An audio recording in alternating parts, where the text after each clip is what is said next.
Rekaman video ini memperlihatkan sejumlah kerbau milik peternak di Kelurahan Kandang, Kota Bengkulu mati saat sedang dilepas liarkan oleh peternaknya.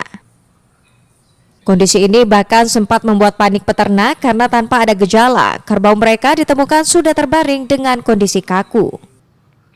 Dinas Peternakan dan Kesehatan Hewan Provinsi Bengkulu menyebut dari pemeriksaan awal yang dilakukan petugas, kerbau tersebut diduga mati karena terserang penyakit ngorok. Hal ini berdasarkan dari ciri-ciri fisik kerbau yang diperiksa sehingga kejadian ini merupakan kasus pertama penyakit ngorok yang terjadi di Kota Bengkulu.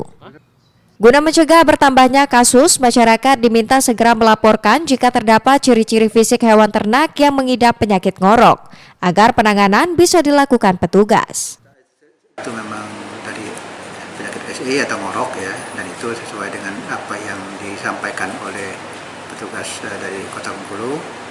Dan itu memang untuk kondisi kerbau ya di daerah Pulau Bayi kan memang termasuk yang daerah yang cukup banyak kerbau di Kota Bengkulu, dan sebagaimana kita ketahui sebelum-sebelumnya di daerah Bengkulu Selatan dan Kaur terjadi kejadian yang sama ya. Sebelumnya kasus penyakit ngorok telah terjadi di 4 wilayah, yakni Kabupaten Bengkulu Selatan, Bengkulu Utara, Kaur, dan Kepahyang. Tercatat ada sebanyak 10.637 sapi dan kerbau yang beresiko terserang penyakit ngorok.